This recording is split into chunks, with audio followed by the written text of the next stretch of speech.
Thanks for listening to the Drummers Weekly Groovecast. You can contact the show at twitter.com/DW Groovecast and through Facebook at facebook.com/Drummers Weekly Groovecast. Good evening. I am warning you right now, if you touch my drums, I will stab you in the neck with a knife. Ain't a funky. Ain't a funky. Mom! Take it easy. Lower it. I'm not gonna lower it. I have to do this now. I don't mind you playing it, but lower it. Everything is straightened out? No, we had a problem. I mean, we tried to do everything we could. What do you mean? Well, you know what I mean. Next. Little trouble there. You're rushing. Yeah, well, you know, that's just like your opinion, man. Yeah.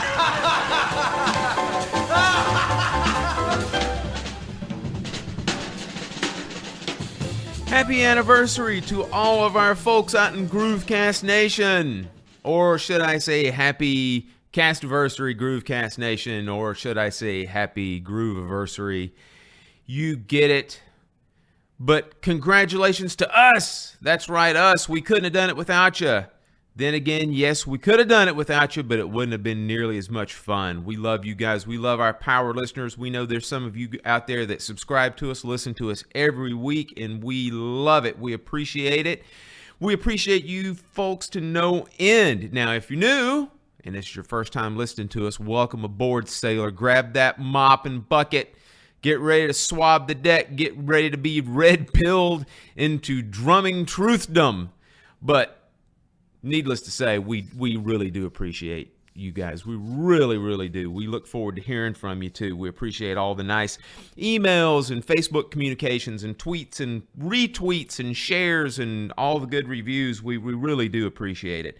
As we move into this second year, our 53rd week, our first week of the second year, you can continue to expect us hitting on great topics. We're going to bring you the best interviews we possibly can. We're going to have more contests, more giveaways, bigger, better stuff in this second year. And we got something brand new that I'm going to break today, right now. We are starting a new video segment. John and I have been talking about this for months. And we are starting it here at the beginning of our second year, and this video segment is going to be entitled Host Spotlight. And essentially what it is the proverbial put the face with the name or the voice style video series. John and I are just going to post some videos from time to time. They're not going to be on a steady basis, like a weekly or monthly basis. It could come once or twice a month. It might be once every 2 or 3 months, but essentially it's just little videos of us either playing or hanging out or talking or whatever, but we will alert you to when these things are posted. We'll put them on our social media sites, our Twitter and our Facebook. So with that in mind, Host Spotlight number 1 is now available. You can find it on our Facebook page. You can find it in our Twitter feed, and it is yours truly, waxing poetic on my Gretsch USA Customs. So head on over and check out Host Spotlight number 1. Please be kind. So moving forward into our second year, as I mentioned earlier, please stay in contact with us. We love hearing from you guys. We're available at our traditional email address, which is drummersweeklygroovecast@gmail.com. Our Facebook page, which we aforementioned, has the Host Spotlight number 1 video posted on there. Facebook page is facebook.com/drummersweeklygroovecast. And always subscribe to us or tweet us at Twitter. You can follow us there. We are at DW Groovecast or twitter.com/DW Groovecast.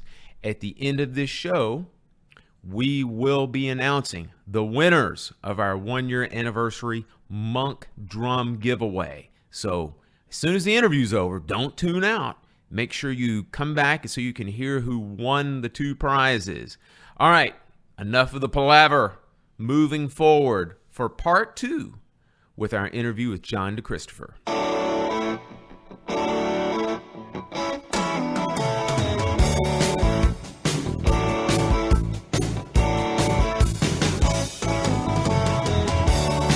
Down on the boulevard.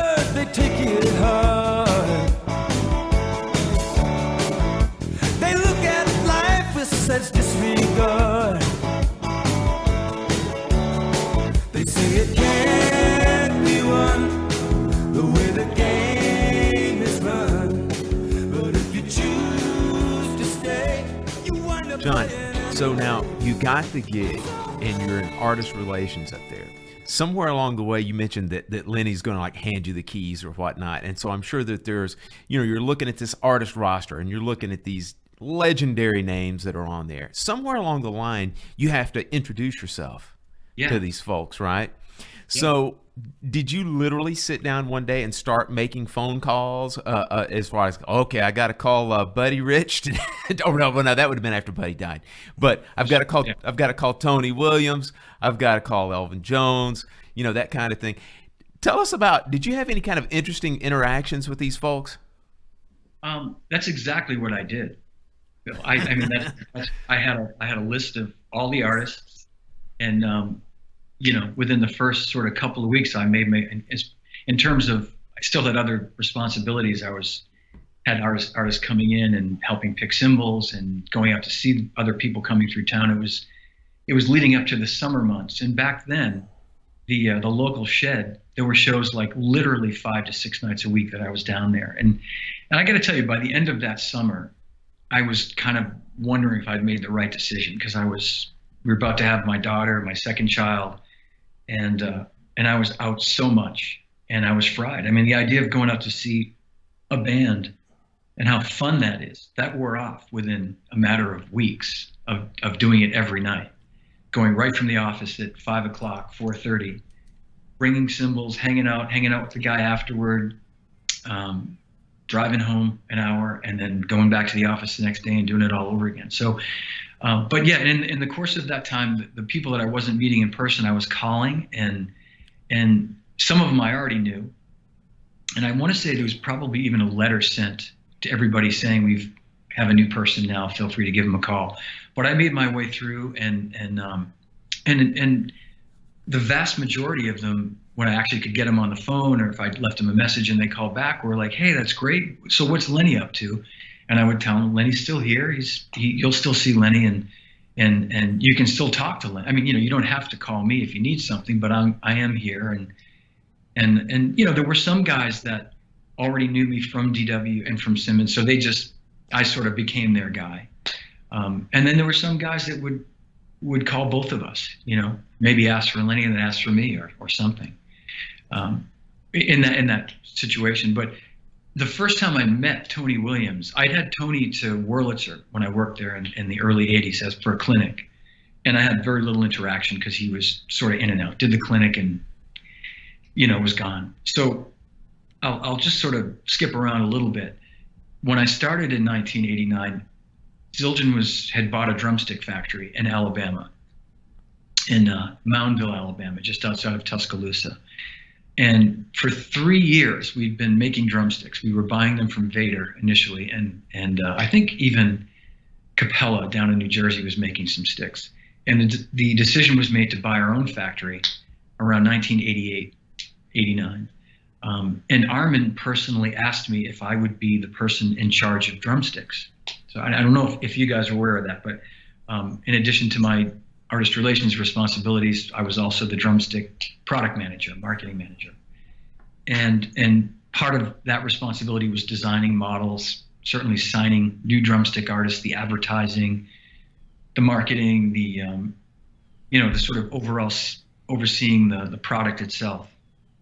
And I got to tell you, it was very challenging with a satellite factory, in Alabama, that I had to go down quarterly, every few months, go down and visit and meet with the people down there. And so I'll fast forward now. So I'm in this job now for about a year, and it's the Modern Drummer Festival of 1990, and Tony Williams is on the bill.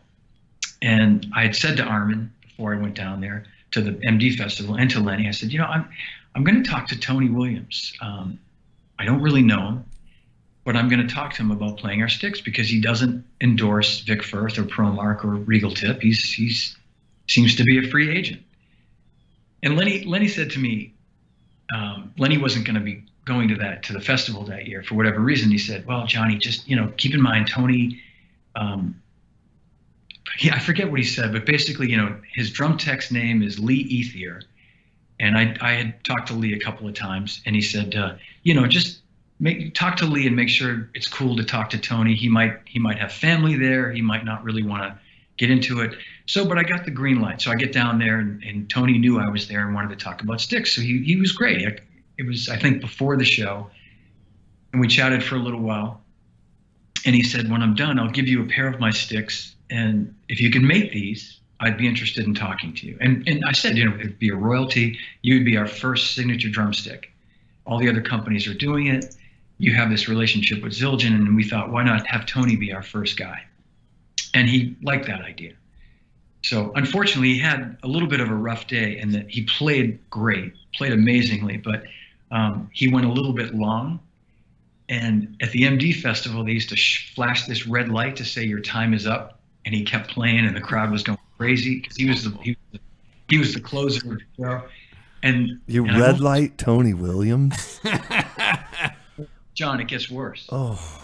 Someone actually came out on stage and sort of ran out with the microphone in front of him and went, Tony Williams, everybody, Tony Williams, Tony Williams. Tony's kind of like, what? And then he just kind of got up, walked away, and I think Lee gave me the sticks. And I think I managed to say goodbye to Tony, but he was not in a happy mood at that time.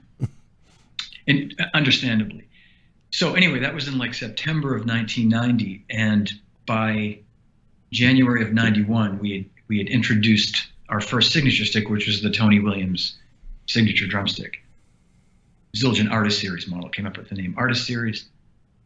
And Tony was happy, and he was our first guy. And that, like we were talking about with DW, I mean, having Tony as a stick endorser, all of a sudden we had instant credibility. I mean, when Vinny heard about that, now, we'd set our sights on Vinny for years, and he was happy with Vic Firth. I mean, he had issues where he felt sometimes, I just wish the wood was a little more consistent, but I know it's wood, and, there's only so much you can do. And so long story short is Tony got a lot of people's attention. It's like, wow, Tony's playing your sticks. That's okay. You guys are for real, and we had some pretty aggressive promotions. I did this thing to introduce these 3 new models. And to get them into the marketplace. I mean, getting drumsticks into the music stores was incredibly difficult because even with the name Zildjian on it, first of all, the first batches of Zildjian sticks were crap, and people knew that. The tips came off. The wood was light. It wasn't weighted properly, and so people had a bad taste in their mouth. So to have a second chance at it, it was hard to get dealers interested. They would say, look, we love your cymbals, but we have enough drumstick lines right now in our store. So we sort of had to, really get creative to get sticks into dealers. So we did this buy one, get one free promotion where if dealers bought a package of these new 3 sticks that were really good sticks, the 6A, the Z4A, and the Super 5B, which ended up being really good sellers. I think it was you buy a minimum of 12 each of those models, and we'll give you 12 each of those models for free. How do you say no to that? Mm-hmm. So that helped, sort of get into the stores, and all of a sudden we had consumers that actually liked these sticks and wanted to go back and buy more of them, and it was kind of going for a while, and it got to the point where around 1995,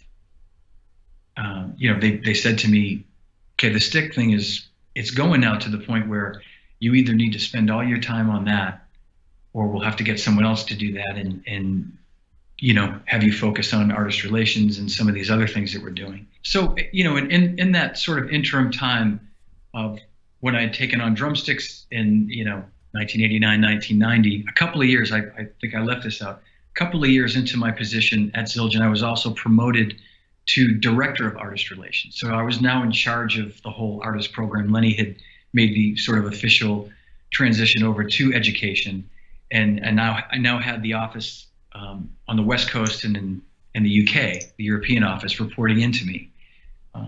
So I had this full responsibility of artist relations, what they call event marketing, which was a much bigger job in those days, but it was managing all the drum festivals that used to happen back then, like Modern Drummer and lots of different festivals, PAS, PASIC, the drum set artists, and then clinic tours. We used to do 2 major clinic tours a year that I'd go out and travel with a a high profile drummer for 10 days, 2 weeks sometimes around the country doing these clinic tours. So, was wearing a lot of hats. And around 1995, the drumstick business was growing and getting to a point where it really needed full-time attention. It couldn't be me making this obligatory trip to Alabama for literally a day and a half just to go down there and spend time down there and make sure everything was okay, or reacting to something that needed more attention. And I was getting frustrated, I'll be honest with you, because there were some quality issues that they weren't able to solve down there. And I feel like it was a lack of real attention to trying to solve those problems. So in any case, I made it known that I would be happy to let's get somebody else. Let's just get somebody who can really dedicate themselves. And let's get somebody who has a background in actual product management, because it got to that point where you needed somebody, kind of eyeballs on the spreadsheet every day to see how many 5Bs we were making and how many we were selling, and do we need to up production of those? And we hired a guy named John Sorensen in early 1996, who was great. And he did right out of the gate, just jumped in there with both feet, did some great things, took over. He was the guy that came out with oh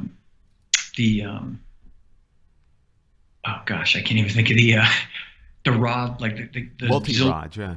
He came up with those two, but a couple of different grip surfaces that came out years later that he was the innovator of, and just a really smart guy that had some great ideas and had a fresh perspective on it, and I was able to then just focus on my artist relations responsibilities. I mean, I was in those days traveling out to the West Coast.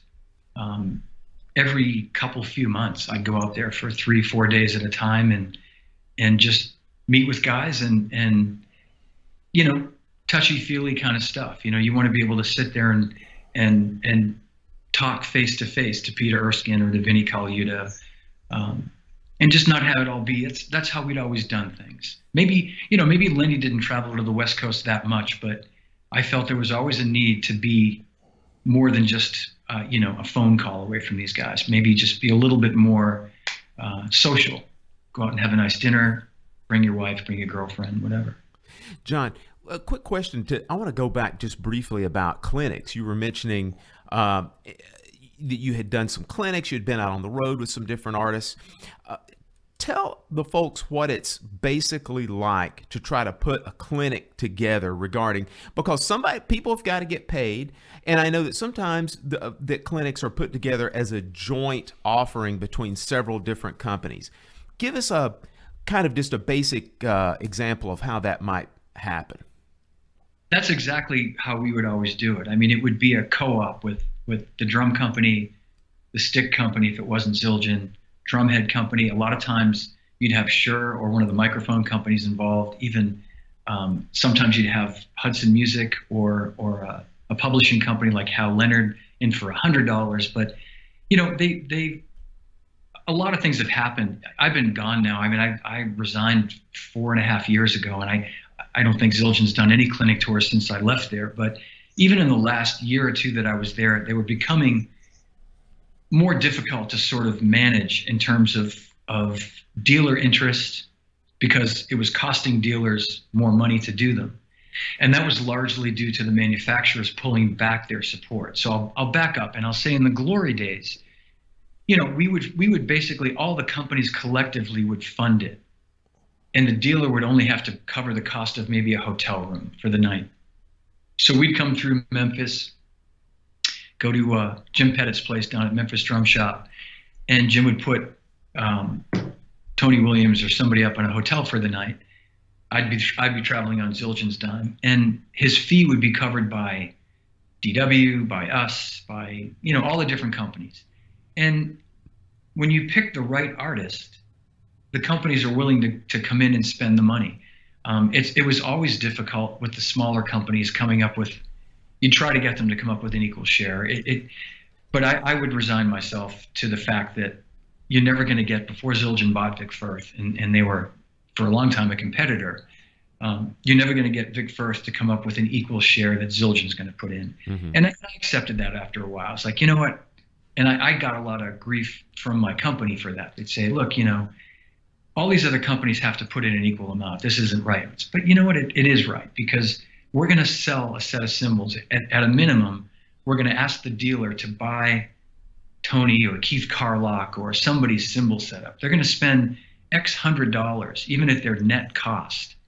They're going to invest, a couple of $1,000s retail in cymbals. They're going to buy a Yamaha drum set or some kind of drum set. So Zildjian and the drum company should spend more money on this. If they're going to buy a couple dozen pair of drumsticks and a couple dozen drum heads, then you can't expect Remo and Vic Firth to put in as much money. So people came around to that way of thinking.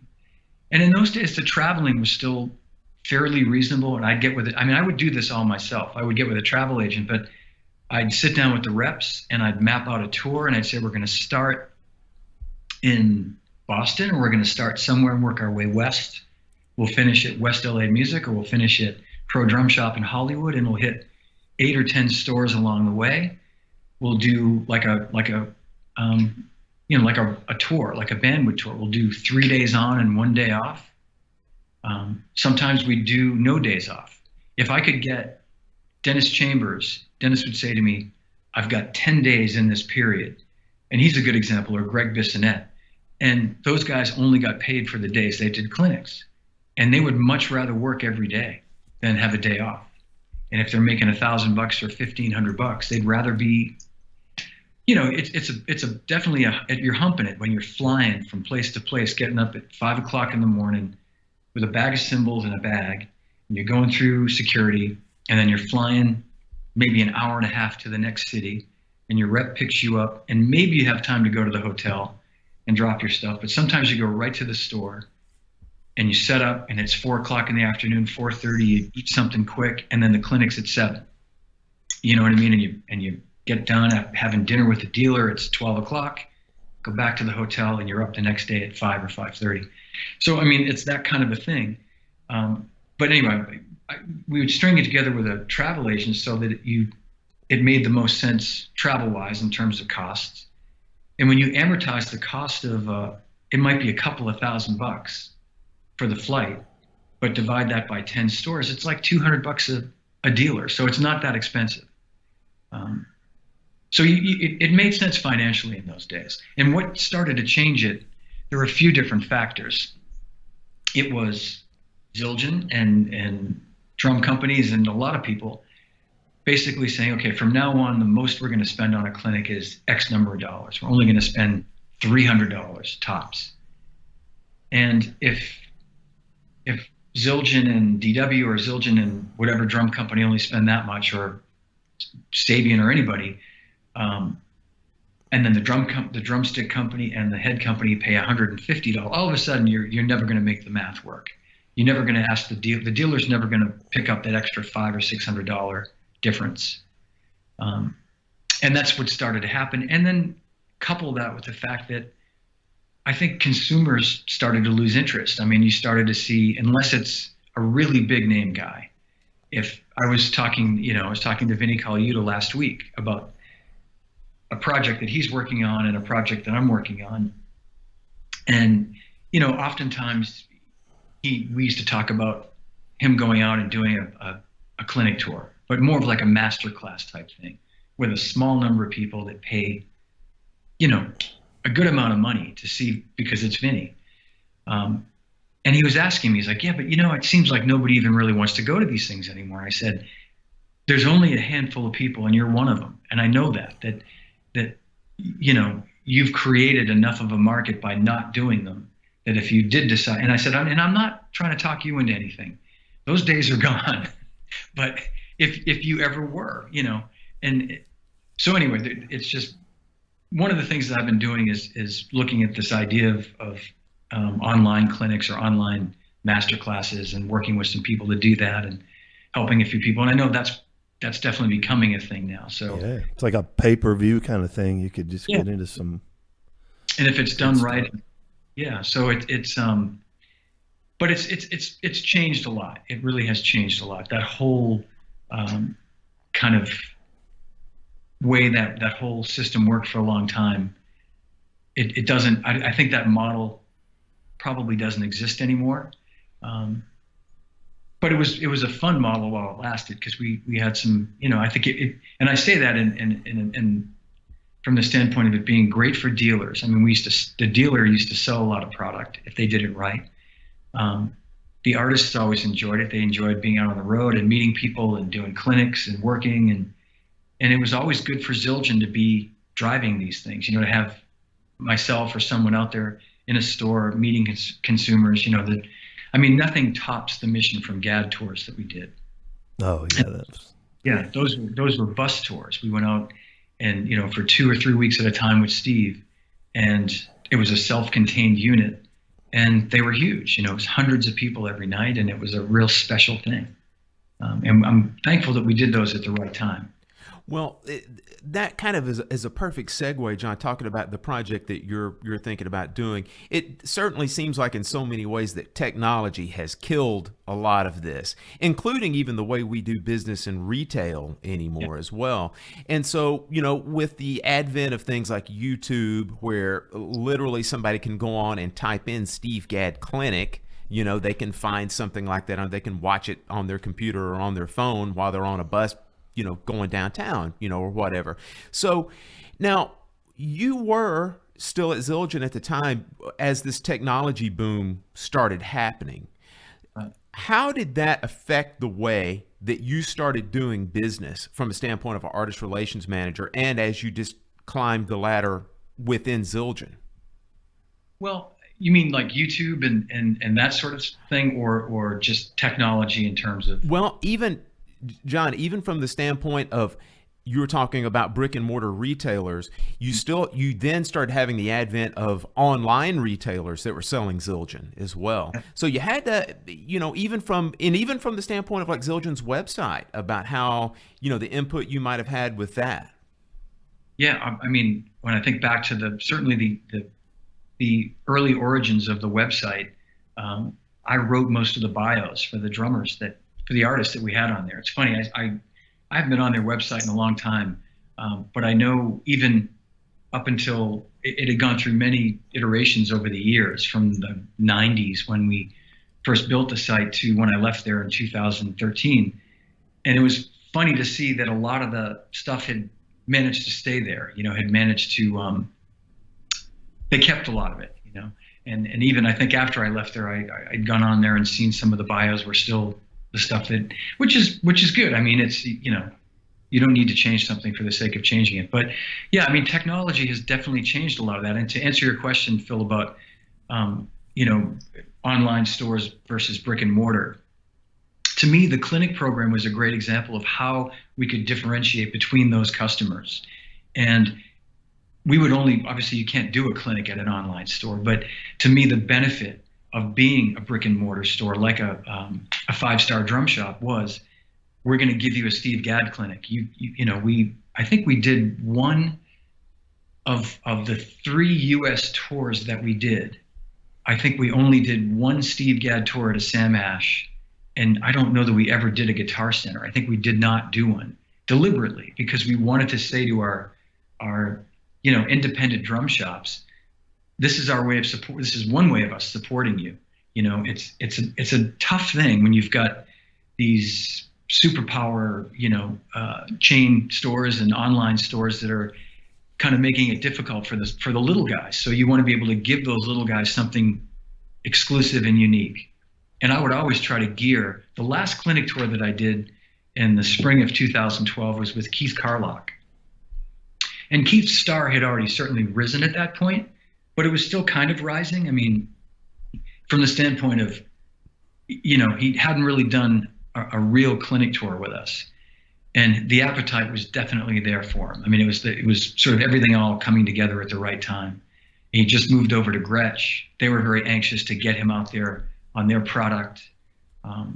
They kind of wanted to show his face as a new face with their brand, and they were still part of Command, so there was some money there to support it.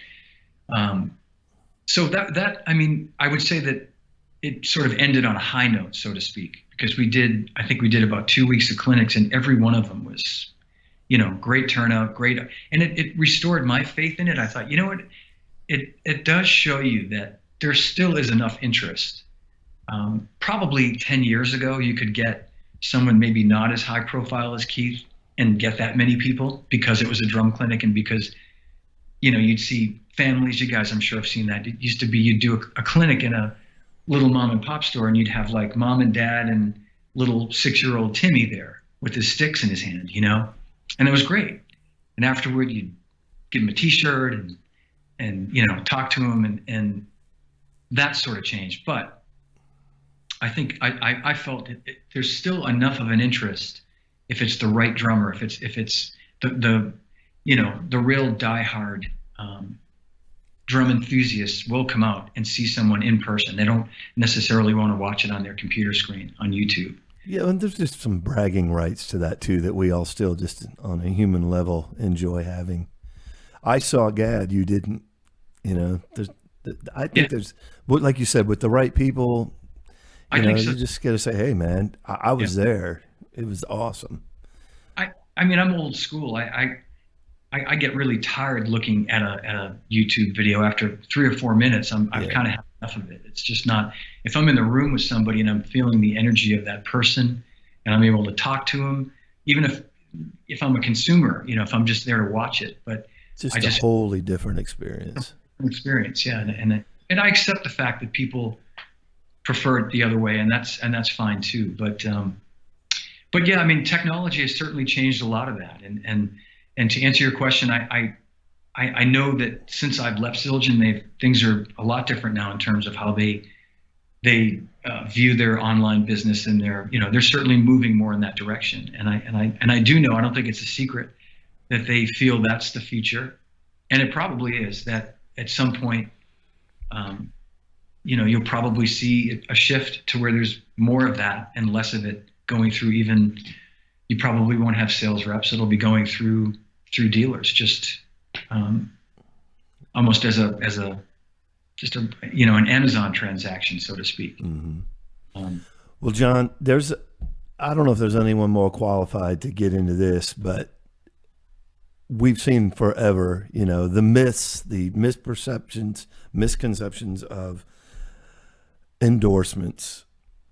And man, it's just like, you can tell someone till you're blue in the face. Well, I don't think that's how it works. I don't know. I know this. Everybody has their idea of it, but I want to get a little bit into that because Zildjian, especially, that's probably in our circles, in working player circles. Oh, that's the hardest one, man. It's just don't even waste your time, this and that. But kind of give us some insight from your perspective. You mentioned in passing, go find a band. I mean, did you go find bands, or was it a lot more people coming to you? And criteria, all of these things. I'll open up to you to kind of walk through that. In my time there, and again, I know things have changed since I've left there. The people that worked for me are still there. Most of the people that worked for me are still in place there. But in my time there, certainly when I started, there were way more people coming to us than us going to them. Mm-hmm. There were still people that we would go to, but you can picture that. You can imagine that in the 80s, it was a kind of a free for all in terms of just the number of bands, and and you almost have to go back now and take it up, sort of work backwards from the record companies, which don't exist anymore. But in those days, I was dealing with people at record companies that, promotions people that were working bands. When I say working, they were trying to get their bands out there. They maybe just signed, Toad the Wet Sprocket to a 5-year, 3-album deal. And here's this new band, and they're from Santa Barbara, and their first single is going to hit, and the guy loves Zildjian. Can we buy some cymbals from you and just see how it goes? And I use Toad as an example. I don't know that we actually did that. We might have just signed Randy Gus because they had a video on MTV, but there was a lot of that. So I had relationships with people at Capitol Records and people at Sony, and I had relationships with management companies that managed, like Metallica's management company, Q Prime in New York, managed a lot of smaller bands. and I'd get a call from Sue, and she'd say, "Hey, it's Sue. We just picked up this band, and I wanted to give you a call. The guy, he's a great guy, and he loves Zildjian, and we're not asking for anything for free, but can we?" And sometimes I'd sell them stuff. Sometimes, based on their recommendation, maybe we'd bring them on at a low level endorsement, like a cost, and almost like a year, see how it goes type situation. So I guess what I'm getting at was there was a lot of really open communication in those days, and usually when you had a record company like Capitol or Sony or any of the majors that were working these bands, you knew there was going to be some longevity. So you felt like you weren't risking too much if you signed somebody, especially if they were paying for their cymbals, and maybe you threw them a couple of free crashes on top of the deal, or something. But you never felt like it was a big risk because, well, they got a Capitol deal and they're going to make at least 3 records. And the first one could be really great, the second one could be okay, and the third one could totally bomb, and then that's the end of them. You guys know, you get to know how the business works, and you have to be aware of that. And part of the deal was, okay, we want to see our product in the videos, so make sure you're going to spend $100,000 in the first video. Let's make sure you get the Zildjian logo in there. So there were those kinds of conversations, and they were more than happy to do that when they could. So that was how that worked.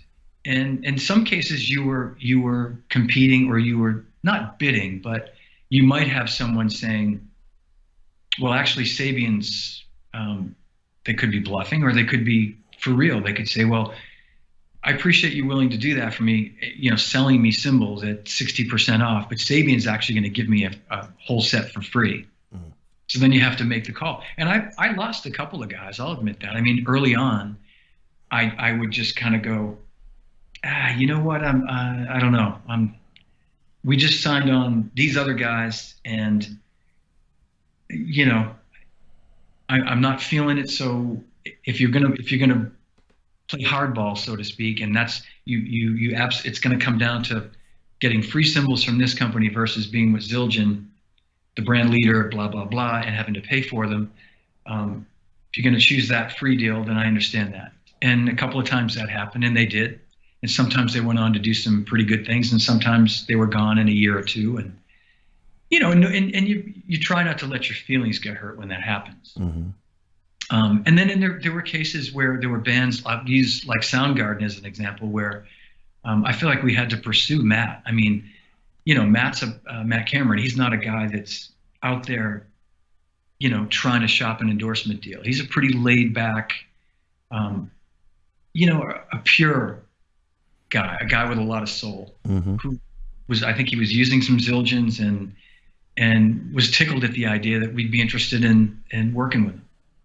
But he was more concerned with getting his band off the ground and doing the work with his band, and that's my favorite kind of person. Another example of that is Tim Alexander, who, early Primus days, and Tim, I think, had made contact with Anne Marie at the West Coast office, but was still, and Tim's one of my dearest friends, and he's so couldn't be bothered with the business kind of guy, you know what I mean? And he'd be like, he wouldn't return a phone call. He'd be like, yeah, Tim, listen, I want to talk to you about getting you some cymbals. Yeah, I don't know. All right, I'll get back to you. Let me think about it, And then you'd have 100 other guys who would die if I called them and said, I want to talk to you about getting you some cymbals. You know what I mean? It's the complete opposite side of it.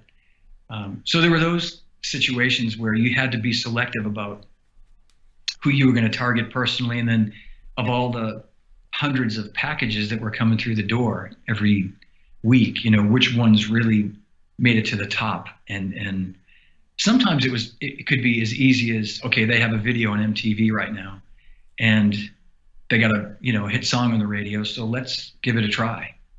But even that, as we all know, that's never a given. Right. What about like a reputable management company that's going to pique your interest a little more, maybe? Yeah, that absolutely. kind of thing. So you're making calls by way of a few different viewpoints and considerations.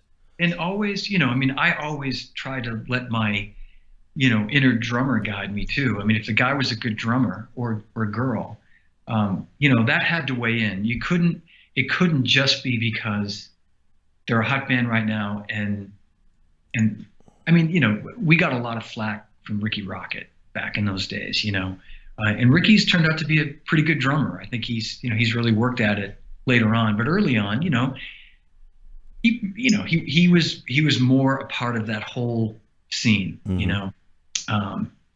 but I will say that, he was part of that scene, and he was somebody that was a visible drummer, that it would have been a real loss to not have signed him. I mean, I didn't actually sign him. He was, I think, Mike Morris, just before my time was, he was signed, and I just use that as an example. But like you say, management companies, record companies, recommendations from those people certainly carried a lot of weight, because you felt like they didn't stick their neck out just for the sake of doing it. They were other players sometimes, I would imagine. Yeah, players for sure. Yeah.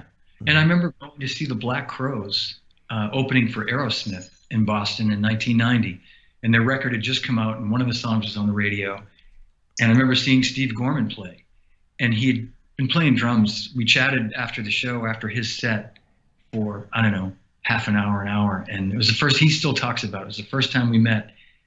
And I couldn't believe he'd only been playing drums like a year or 2 years. Such a natural drummer. And I said, well, I gave him my card. I said, I want to, I'd like to talk to you about, you endorsing Zildjian. And he's like, are you kidding me? I said, no, I'm really serious. And he's like, why would you want me? Like, you guys have everybody, and he was very humble about it.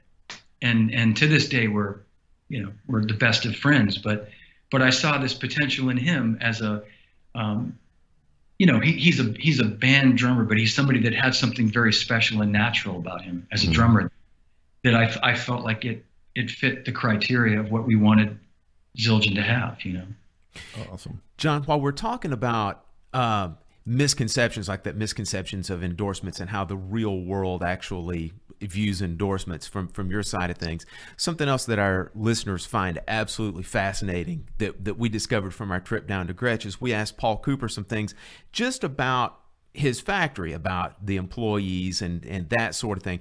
I would like to ask you, from your experience and the stats from your last year of employment. You were there was it till 2013? Was that what you were?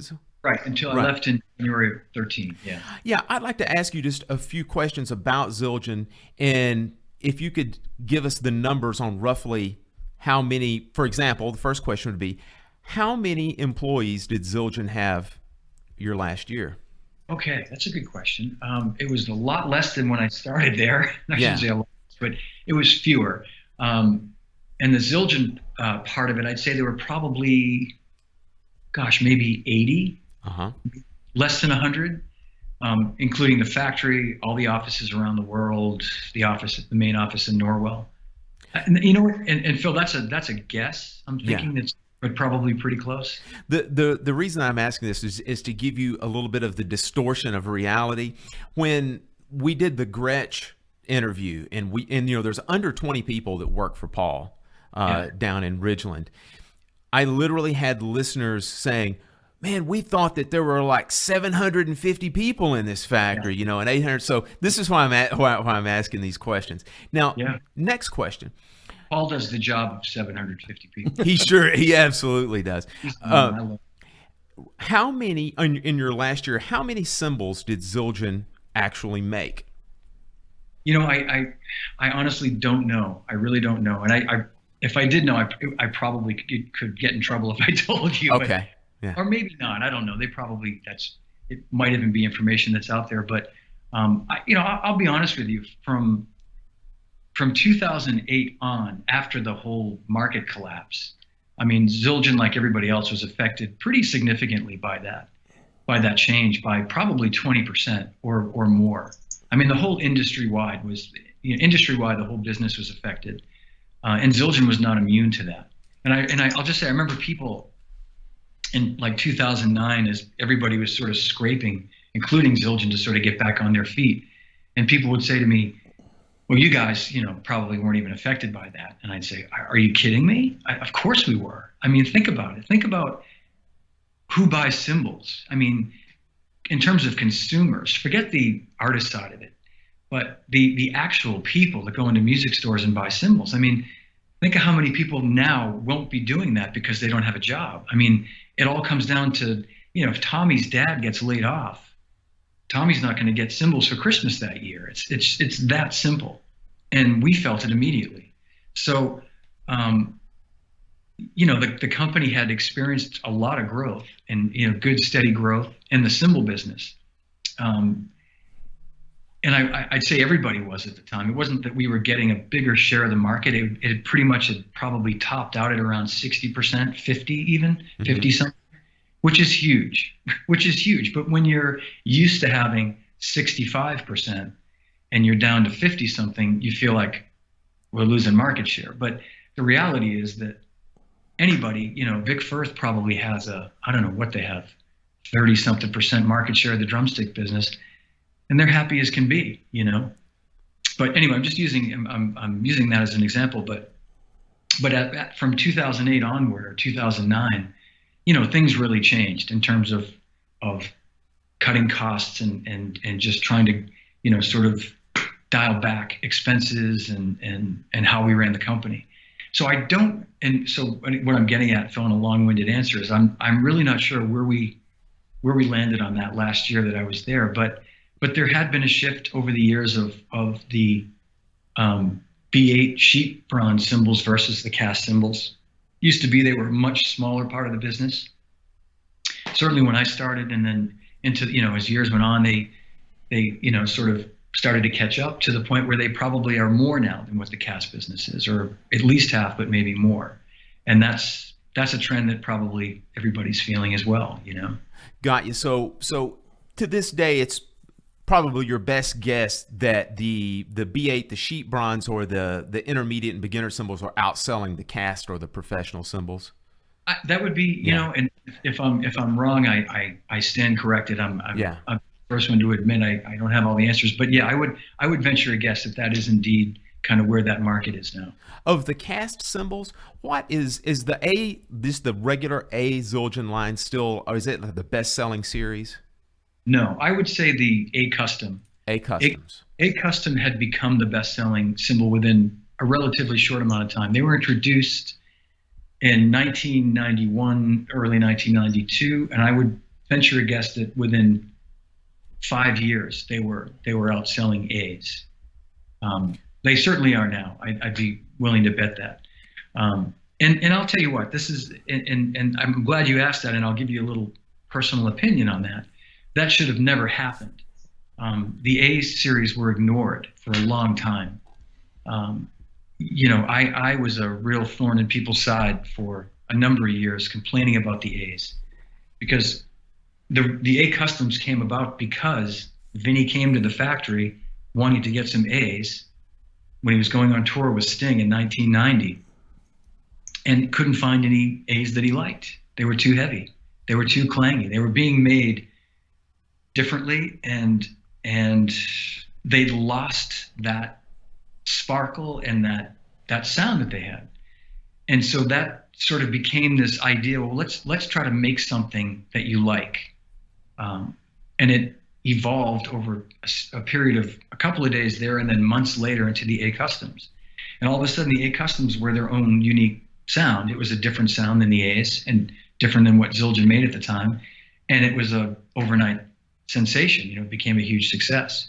And there was no reason to certainly change that. But I kept saying, you know, we're just giving away that A Zildjian business to Sabian with their AAs, who were still making a pretty good sounding A sounding cymbal with their AAs, you know.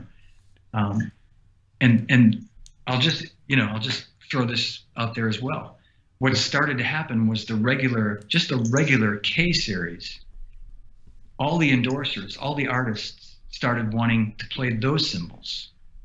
And it was simple. It wasn't because rock drummers now wanted dark sounding cymbals. It wasn't that at all.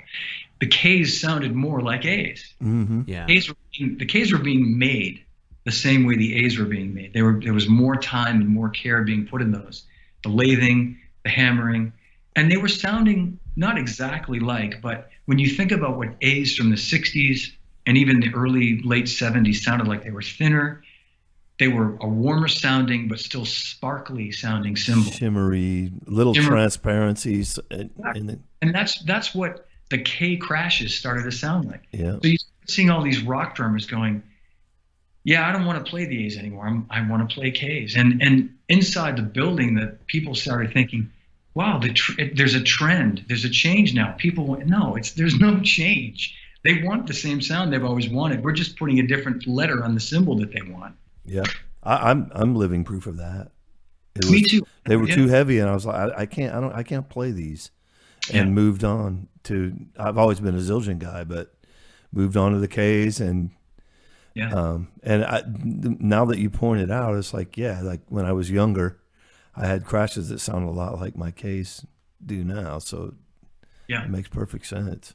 I think a lot of people didn't really realize it, didn't think about it at the time. They just found, they just sort of found themselves evolving more toward that. And it wasn't exactly like an A, but it was close enough. Mm-hmm. It certainly wasn't. I mean, when you think about what a real K Zildjian sounds like a Turkish K from the 60s, they're dark, they're low pitched, it's kind of an acquired, it's almost like an acquired taste too. I mean, your average rock drummer wouldn't want to play one of those because it would be too low pitched. It wouldn't cut through. It wouldn't have that shimmer. It really, a true, K, so to speak. But these were just kind of hybrid, almost A-K cymbals with the K logo that people just gravitated towards. So, but I'm happy to see that they're making the Avitas line now. That's seems to be doing well, and the redesign's killing it too. They sound great. Yeah, I was just going to mention, John and I both have acquired a few Zildjians that were recently made, and as Arlie Ermy would say, they've been born again hard, man. I just before we got online, I let John listen to a recording that I had recently made that featured an Avitas 22 and a set of 15-inch K hat. And man, they are the best things on the kit, man. They sound amazing. Yeah. There's nothing like, loving the way your cymbals sound. It's one thing as a drummer that I've always appreciated is that, drums are important, but you can almost always get a drum set to sound the way you want it to sound or make it work. But if you can't get the right hi-hat and the right ride sound, that's imperative. That's really what, and crashes too, obviously. But man, let's talk a little bit about how important that is to you now, because you've kind of come full circle. Yeah, well, and I'm happy to talk more about, if you have more questions about the endorsement side of it too, we could come back. We're just bitter because I can't get a Zildjian deal, so let's move on. All right. Well, I'll tell you, so when I left Zildjian, I was just sort of thinking that I was going to get back to playing, and I'd sit behind my drums every now and again and play, and there was no magic happening. Hey, John, just not to cut you off, but do you mind telling us why you decided to resign your post there? Sure. Yeah. I left. My decision to leave there was based on just feeling like I wasn't enjoying myself the way that I used to.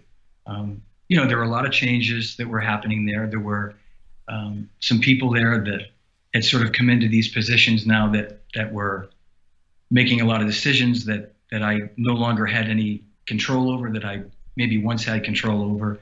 And there was this sort of whole series of things that it just became harder and harder to really do my job and do it the way I was used to doing it and do it well.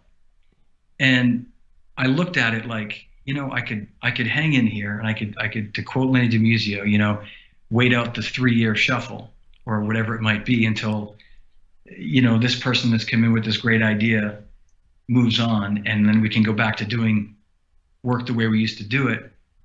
Or maybe I just go, I was in a position, fortunately, that I could just walk away and not feel like I had to go work somewhere else or or stay there and, I hate to say it, but be miserable, because I was starting to get really unhappy and miserable just with just some of the things that were going on there. I don't say that in a negative way towards Zildjian, because at that point, when I left there, I'd been there almost 24 years, and I'd worked probably, 22 and a half of those years that I was very, very happy. And a good number of those years that I was, I would have gone there and not been paid. I enjoyed it so much. And I moved up to the position of vice president around, 10, 12 years into the job. So I was at a level in the company where I was making good money. I was a senior level employee. I had a whole department under me. But it was important. That was all great. And I think a lot of people scratched their head, maybe the way you guys did, and thought, like, why would you walk away from that? Why would you leave that?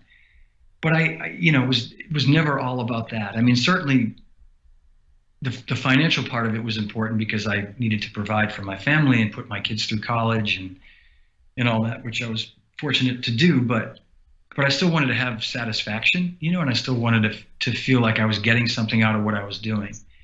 And I just felt like I was getting resistance in too many places to do things the way that I wanted to do them. And it just was easier for me to leave than to just, keep wanting to fight with people. Gotcha. Sorry to hijack your, but go ahead and talk about now getting back into playing then. Yeah. I will say this, we've been Facebook friends for a little while now.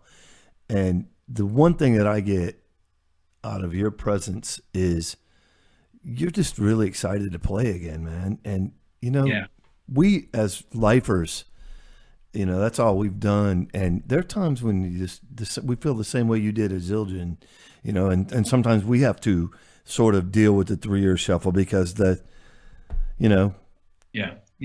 cute guy of the day comes in and all that, and then they eventually call the old dog again because they need to, and we get our work and all that. But I just really, I really genuinely say this, John, like when I see your, posting about a gig and all that, man, you feel it. And sometimes people are kind of jive about that, but I really feel that from you. I think, Well, I appreciate that, John. And I am genuine, and it's to the point where you're probably one of the few guys that think it's cool, where probably the vast majority of people just go, man, not this again. Get life, buddy. Come on. No way, man. But what it was is, and I sort of touched on it, but I mean, I like you guys, man, I grew up being a drummer. It's all I wanted to do from when I was 12 years old until I was in my mid-20s. I mean, that's all I wanted to do. And what the funny thing about that is it sort of was good and bad. It was good because I was able to play professionally for a long time and get a lot out of my system as a young guy. So I was lucky to do that, but it was bad from the standpoint of I had a taste of it. And once I got into the business side of it, I had to let go of it. I realized that I couldn't have a family, and I knew guys that were still out there gigging, like they had jobs in the industry, but they'd still go out and do gigs on the weekends. But I traveled so much, and I had nights away that I'd be, out seeing Steve Smith or this guy or that guy.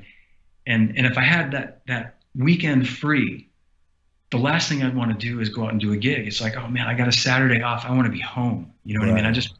I don't want to, and I have a funny story about that. So I went like almost 20 years, really without playing, not only not gigging, but literally, I mean, I had drums set up in my office at Zildjian, and I'd hit them every now and again, but I really wasn't playing anymore. And when I sat down for any period of time to play, you could tell that I wasn't playing anymore. And, we all hear those things in our head, and you're thinking, yeah, I can play that. And then when you actually sit down to execute it, that's when you realize, wow, I'm really out of shape here. But so I'd been out of Zildjian for about a year. It was the summer of 2014, so 3 years ago. And I got a call or a message from an old friend of mine that has a band, the band that I'm in now, Neil Porter. And they've been using a couple of different drummers. They might have had a regular guy, but they had a whole bunch of subs that would come in and they had a gig coming up. And one of the guys in the band was a very old friend of mine that we played in a band together in like 30-something years ago. Excuse me. And he said, why don't you give John, let's check and see if John wants to do this gig with us, if he wants to sub. And so Neil gets in touch, and I said, oh man, that's really cool. I appreciate it. But man, I'm in no shape to play a gig. And he pushed it. He's like, come on, you could do it. It's all the songs that you used to play in your old band. It's the Beatles, it's the Rolling Stones, it's the Eagles, it's the Allman Brothers.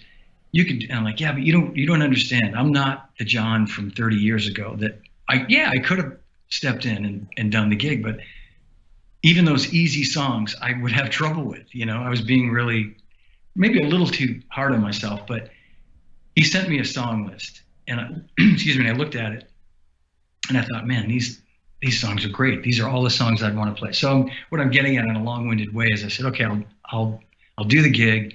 And it gave me about a month or so to really sit down and shed. And I started like listening, like, I don't know if you guys did this as kids, but I learned to play listening to records and playing them. And I just started doing that with my iPhone, just listening to music and playing along to it for hours at a time. And my wife was like, wow, you're really putting the time in, And being older, I had the benefit of like getting advice from Steve Gadd and people like that, and Danny and Peter Erskine, even Charlie Watts. One day I was talking to him and I asked him about Paint It Black, and he said to me, it's an easy song. He said, you'll have it's simple. He said, just don't play it too fast.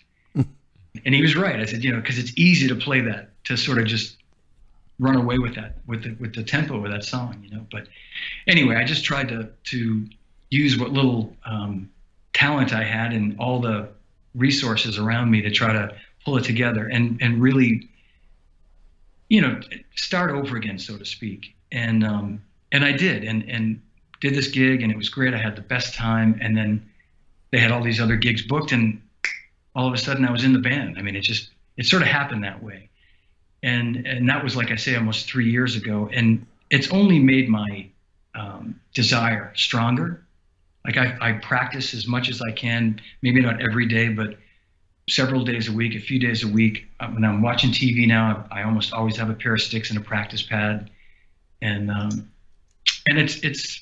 it's because I can do that now. Do you know what I mean? It's like I don't have this other thing I'm not going to be getting on a plane tomorrow. I'm not worried that I'm going to be getting a call at 9:00 at night and have to move into this mindset of having to deal with a problem with somebody. And I can really just enjoy that and my granddaughter. It's like I can just do these things that are really important to me and really focus my energy and my time into it. And so I guess what I'm saying is that's why I genuinely, when I have a gig, I have one this Thursday night, and it's going to be this big outdoor festival, and it's going to be great, and I'm excited about it. So that's awesome, man.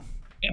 I'm really happy for you. Well deserved. And, for everyone who's ever looked at you like with envy of your position, on a nightly basis, you are doing the same thing.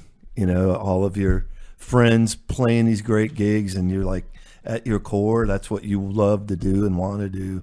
And here you are doing it, man. And well, that's what it's all about, to be honest. And I feel really lucky and blessed to have been given like another opportunity to do it. And I like my bandmates are two of the three guys I've known like since we were teenagers, kids. And so it's a great thing to be in a band with like old friends. Mm-hmm.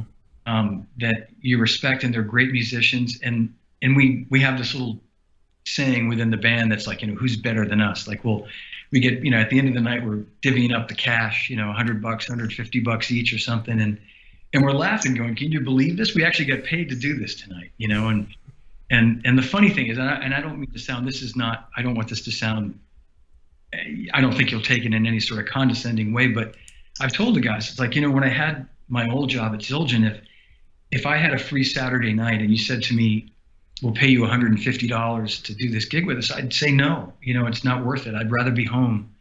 That's not enough. Not that there's any amount of money, but that's not something that's going to make me want to give up a free night. And now, if I make $75, which I have a couple of times, I'll go out and do a gig. You know what I mean? I'll be out till 1:00 in the morning and schlepping my drums, and and just happy to be playing. And that's the most important thing, is to, in my soul, to know that it has nothing to do with the money. It's just about doing what I really started off doing, what I set out to do in the beginning, and I'm giving an opportunity to do it again and have fun with it. And we're lucky that we have these opportunities, because there aren't a lot of places to play, but we've found this little niche of like 3 or 4 places that have us back on a rotation, and we're like working pretty much every week now. And I'm down in Martha's Vineyard for the summer, so I'll go off island tomorrow, do the gig Thursday, come back down here Friday, and then I'm down here until August.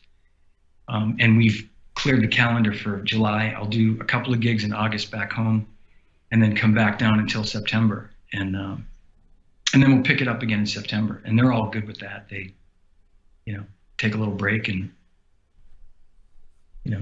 nice. Recharge. Yeah.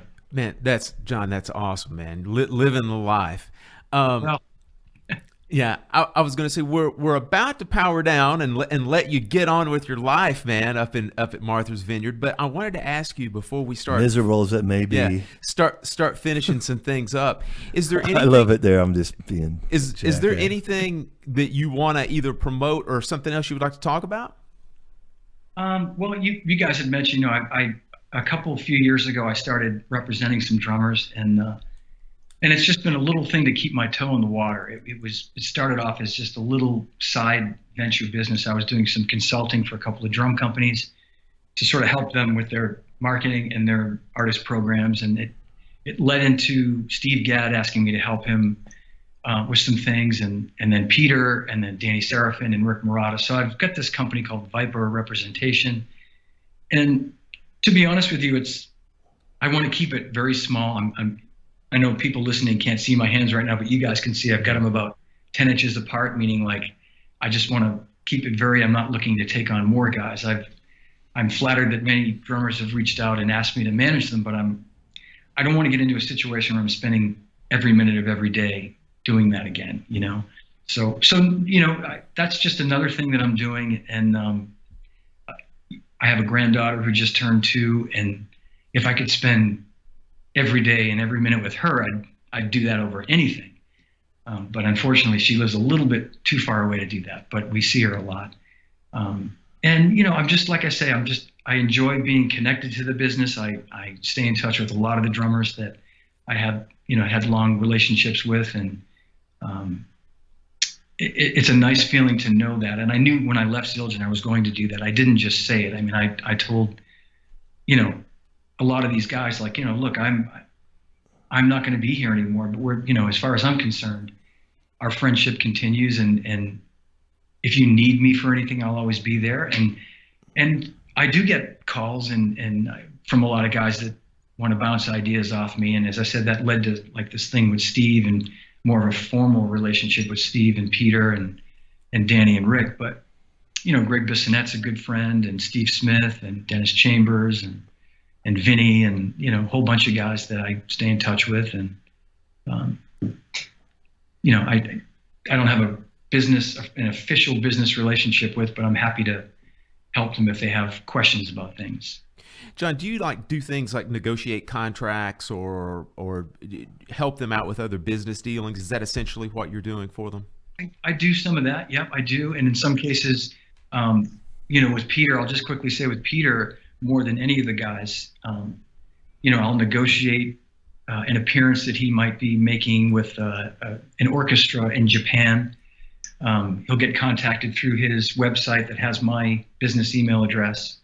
And so they'll contact me, and then I'll basically negotiate the whole thing and set it up. And same with Danny Serafin, in Danny's case. And Peter has so many sort of tentacles, you could say, in terms of all the different things that he touches. So he probably keeps me the busiest. With Steve, it's more like he gets a lot of requests for clinics and master classes and interviews. And so I deal with a lot of that stuff.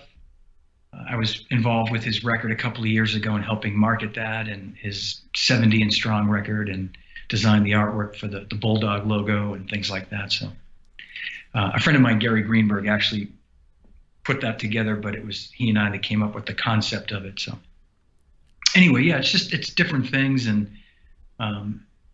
you know, I'll just say that when I left Zildjian, I didn't intend to just completely walk away from the business forever, you know, and I was offered jobs with other companies, and just made the decision to just, for now, stay out of it and just kind of stick my toe in there a little bit and do a few things to stay with it, but maintain those relationships with people, which I'm happy with.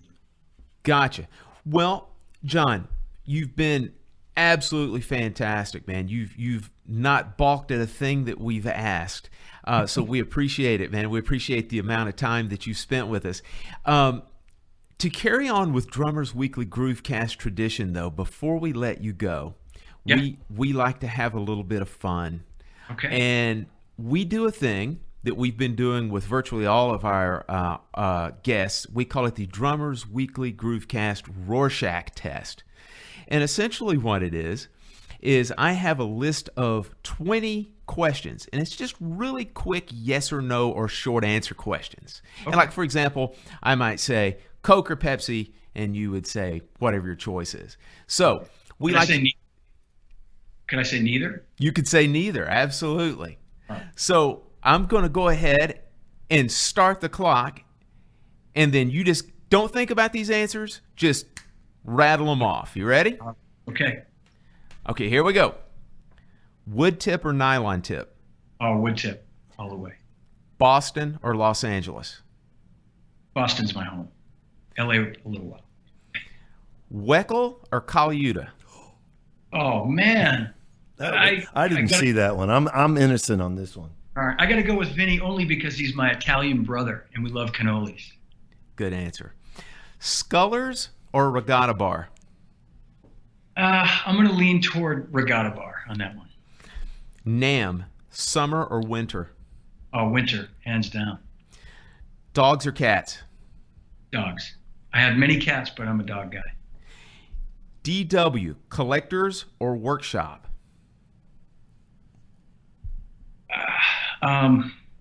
He's hezitating. That says a lot. I'm embarrassed to say I don't really know the difference between the two. In my days, it was just DW. Right.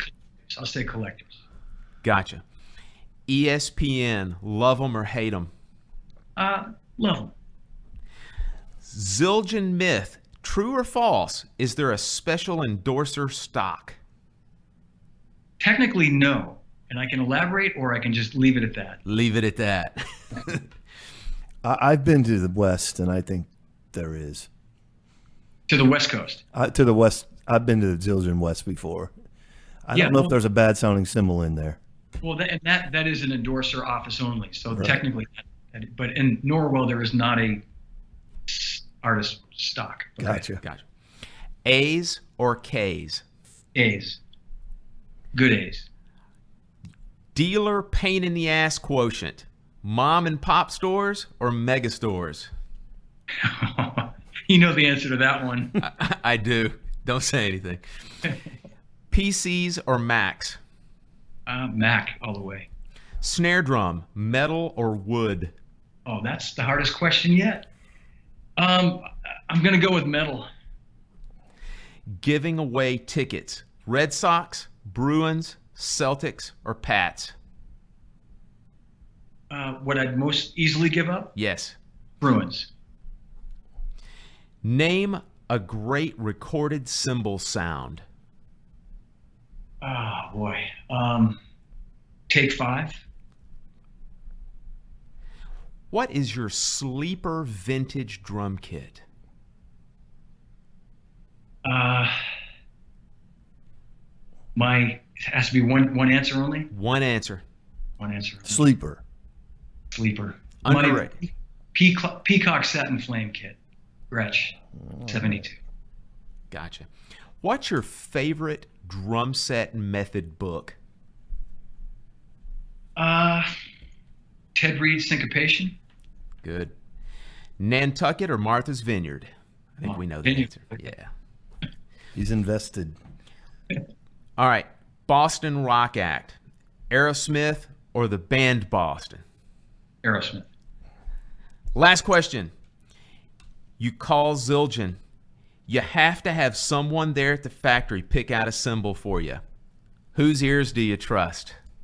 Oh, it would be Paul Francis. Yeah. That's it, folks. Awesome. Man, John. All right. He skirted a few. Man. Thanks, you guys. That's okay. We understand. I can give you some off the record answers to some other things if you want sometime down the line. Man, John, just fantastic, man. You've given us so much information here that the listeners are going to be talking about this show for quite some time. Well, I hope so. Thank you. Expect your Viper mailbox to blow up with people asking for representation. We apologize for that in advance. Yeah. Oh, guys, I've had a great time. I've had a blast, and I appreciate you having me on the show. Thanks, John. It sure means a lot, man. Absolutely.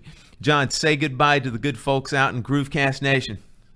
Okay, everybody, Groovecast Nation. Adios. Thanks for listening. All right, man. See you later. See you guys. How about that, John DeChristopher? Wow, what a pleasure it was to have this guy on our show. I mean, he was everything you wanted and more. So our heartfelt thanks go out to John. We took up about half of his day on this interview, but it was well worth it, we think. We hope you liked it as well. So we have a bit of business to take care of.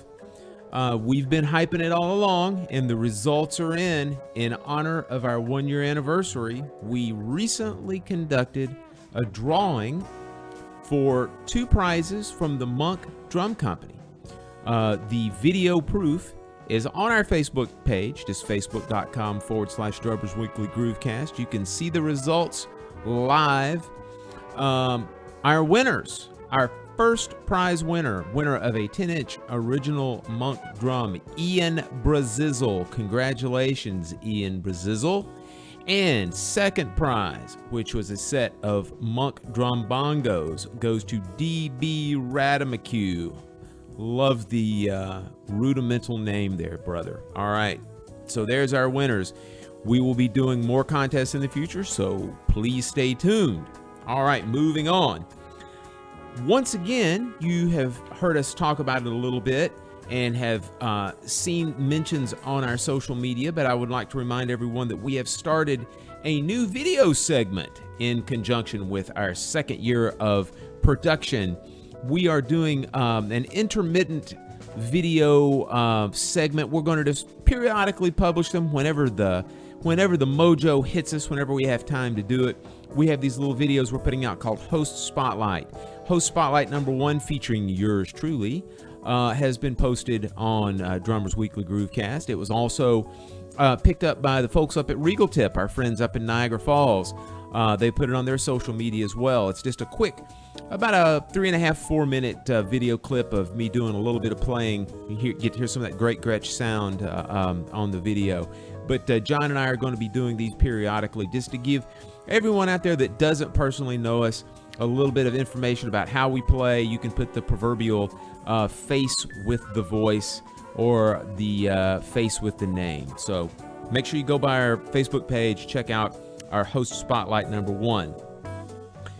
And a couple of other last bits of business. It is all too often that we have had to say this on the Drummers Weekly Groovecast, but we would like to mention a fallen comrade. Just over the past week, we lost drumming great John Blackwell Jr. He passed away from a lengthy illness, a lengthy battle that he had. So our thoughts go out to the Blackwell family. And then last but not least, please, folks, stay in touch with us. We greatly appreciate your listenership. You can always reach us through our email address, drummersweeklygroovecast@gmail.com. As we mentioned earlier, you can always find us on Facebook, facebook.com/Drummers Weekly Groovecast. And you may tweet us at twitter.com/DW Groovecast or just at DW Groovecast. Follow us on Twitter, please. Lots of nice snarky quips get tweeted out every week. And as always, get an early jump on our next contest. Do you see where this is going, folks? Next time you're in iTunes, go over to the Drummers Weekly Groovecast podcast hosting page, our homepage inside of iTunes. Leave us a sweet little review. Little short written review is always welcome. We greatly appreciate it. Plus, it gets you registered for the next contest. And there's going to be another one. Not going to spill the beans just yet, but we've got another great contest coming up. All right, that's going to do it for this week, folks. So on behalf of John Chalden and on behalf of John DeChristopher, this is Phil. Thanks for listening, and we'll see you next Monday. Bye-bye.